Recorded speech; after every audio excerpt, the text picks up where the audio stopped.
Alright, I spent too much money on a Steam machine. As you've seen, the prices of these things is astronomical. The world has gone mad. But I wanted to get one anyway because apparently that's the sort of person I am. I want something for the living room or for the bedroom so that I don't have to set up a big PC. The form factor certainly sort of tantalized me, and I liked the idea of not having to go and build yet another PC. I've built far too many, so I got the bundle with a controller, which is something I really wanted to try out on Final Fantasy XIV anyway. I'm not much of a controller player, but I wanted to get it. As you can see, it is a dinky little machine. The purpose of this video then is to show you how it works with Final Fantasy XIV, which is not natively supported. What you can see here is that I figured out that you can actually take the SD card out of your Steam Deck with a install of whatever game, including Final Fantasy XIV I've got running on my deck, and just stick it in the front of the machine, and we'll see if that works. And after a little bit of an update, pretty painless, quite honestly, just updating firmware, you'll see there's nothing installed. I stick in my SD card and oh my goodness, there's my games. And just like that, once we've hit play, it will work. Because I already set this up with the Proton compatibility layer on my Steam Deck, it was all saved to that SD card, it was all installed there. It just worked. So as you can see, this is running on the Steam machine with basically the settings. I just downloaded my settings from the Windows version. So this is actually set on maximum. All right, so everything is on max. We have a bit of a custom setup because I don't like motion blur, so I've turned that off. But right out the box then with my PC settings, without really tweaking anything, as you can see, we're running in a sparse area, an open area, anywhere from, what, 60 to 70. This isn't frame capture or anything like that. But just using the Proton compatibility layer, which obviously this is not a fully supported game because, you know, this is the Windows Steam version of Final Fantasy XIV's install. Basically, the long and short of it is you need to purchase a version of Final Fantasy XIV on Steam, even if you're not using the Steam version, and then you basically do a bit of jiggery pokery with the Proton compatibility layer. It is not an out-of-the-box, like, streamlined, amazing experience for people on the Steam ecosystem, and if you've done anything with Deck before trying to get Final Fantasy XIV to work on it, you'll know that there's a few hoops to jump through. There's always updates and things that mess things up. But for the most part, that's where we are without changing anything. And of course, if we were to go just to Limsa Laminsa with my PC settings from my high-end PC on the machine here, which I just simply downloaded from the cloud saved version, you'll see that Limsa Laminsa absolutely chonks the machine, going down to, what, 41 FPS there? But again, out of the box, using basically maximum settings in 1440p, I can't really complain. It's not bad. It's definitely playable, but we obviously want to tweak this.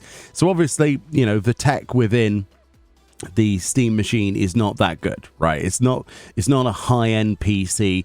It is very much middle of the road. And of course, especially when you're using PC-only games, you're going to have to rely on experimental Proton compatibility layers to get it to work. But as you can see, these are the settings. They're all set to maximum. A few things I want to turn off here and there. But, you know, we're still getting, what, 41 to 60 FPS in Limsa. Again, not the busiest Limsa because of the current state of Chaos Data Center, but maybe that's not a great test. Let's go and do some actual content without really changing anything first, and then we'll see if we can tweak it to get it good. So my first port of call was to do Sandoria because I needed a coin. I was like, well, if anything's going to test it, surely something where there's multiple people on screen, you know, 3 alliances in an alliance raid, maybe that's going to test it a little bit. And as you can see, we are dropping down more than I would like, down to like, what, 48 FPS, something like that. Again, these are things that can be tweaked, but I just wanted to give you a baseline example of what it would be like if you were to compare it to a high-end sort of setup, like a normal PC setup. And it is suffering, but it's not like drastically unplayable. I have certainly had instances playing on the PS5 version, like the base PS5 version, or before that, the PS4 version, with equal problems or even worse problems quite honestly, whether that's due to overheating or what. Like, this is perfectly playable, and I did find myself, the more I played through this, I just kind of zoned out and forgot that I was even playing on a Steam machine. So in many ways, maybe it's just my old eyes or something like that, but I don't really notice it as much in an MMORPG as I would, let's say, in Forza or something like that, you know? It's a very different beast, isn't it? One thing you will notice about this footage much later in here, flying through the sky here in this amazing section of this Alliance raid, by the way, it goes like 80, 90 FPS.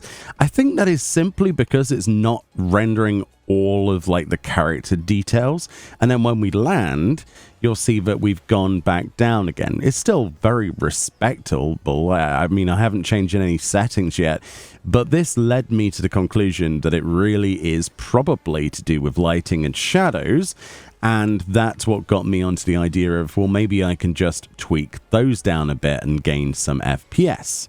So after a restart and putting it on the lowest possible preset, the standard laptop mode, with obviously it's using 3D resolution scaling here, it's using the LOD, the low detail models, we've got only 4x on anisotropic, basically the lowest possible settings, and you'll see in Limsa, I mean, there isn't that much of a big difference, quite honestly, between the maximum settings and the lowest settings. Maybe a little bit better on the highs, but the lows are still in the 40s.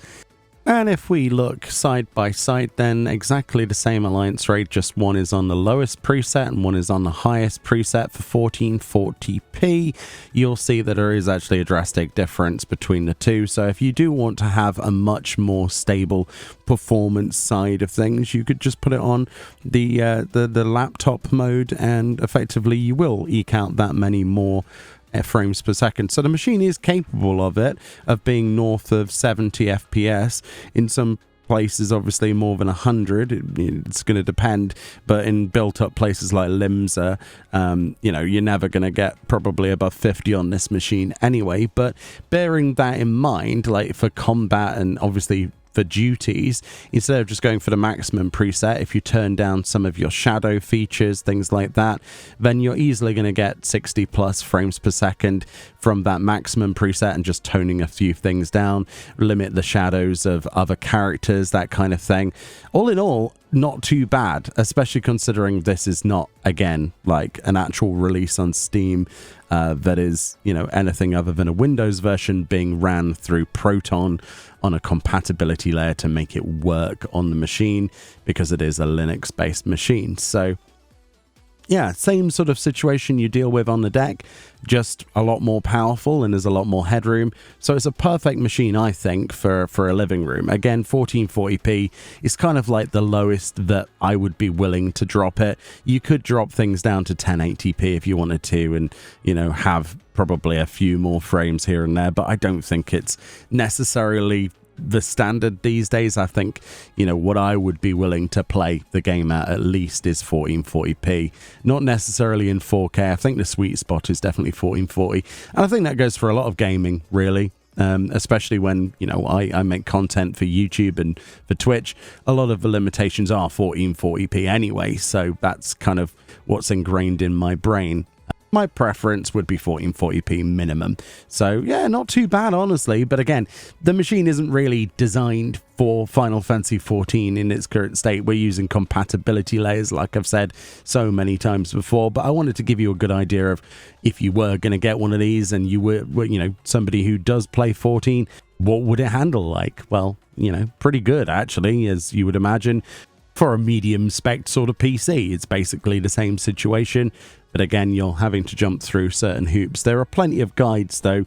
Usually the guides to install things on Steam Deck apply pretty much to the Steam machine. It's basically the same situation. It's the same sort of jumps and hoops to go through to actually get it to work. But once it does work, it's pretty good, actually. But again, the main selling point for the Steam machine is probably for its ecosystem and accessibility to lots of different games that are, you know, usually on different platforms, emulation, that kind of stuff.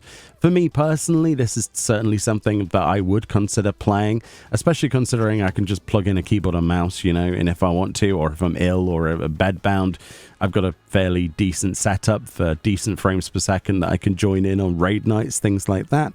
Or if I just want to chill somewhere, like on a sofa, I can just pick up the gamepad and give it a go. And I really have been enjoying using, for the past couple of days, the Steam controller. I might have to do a follow-up on that. But this is something I wanted to get because I believe that the Valve ecosystem and SteamOS is definitely something that I'm looking forward to seeing being installed more often on computers. Windows really has started to piss me off with its updates, breaking everything. So it is about time that we had some competition, especially for games and things like that, and having a Linux-based platform that is getting better and better by the day. I'm definitely more interested in investing in that. Now, obviously, computer components very expensive, and that's AI's fault, right? When we look at the prices of RAM and stuff like that. So, yeah, it is a very expensive Steam machine. It is an expensive computer. But to be honest, if you've looked at the price of computer parts lately, it's in a bit of a poor state. And then if we compare that to, well, why don't you just play a console? You have the various limitations of not being able to play things that, you know, are not allowed to be played on those consoles. So Steam games offer a lot of other games. Again, I'm not here to sell you on the idea of a Steam machine or a Steam Deck or anything like that. But quite honestly, when you look at the environment that we're living in now for video games, with Sony taking away physical editions, if I'm going to be comparing a digital platform to a digital platform, me personally, I'd rather Valve be the ecosystem that I live on, because at least then I can access that on multiple accounts. I can access that on PCs. I can access that on the Steam Deck, you know, portable stuff like that. And it does seem a lot more user-friendly than some of the alternatives. But again, no shade to the other platforms. That's their decision. I hope it works out for them. We certainly need competition in this industry. And there are obviously some exclusives that you can only play on consoles. You know, Grand Theft Auto 6 is going to be a PlayStation and Xbox exclusive, right, for the longest time. But outside of that, I don't know. I'm pretty happy with my little cube. I'm going to stick it in the corner of my bedroom, and I'm going to have the greatest time accessing all manner of different games from my ever-expanding Steam library, thanks to all of these Steam sales, which, you know, I can get some AAA games from like last year for a $5.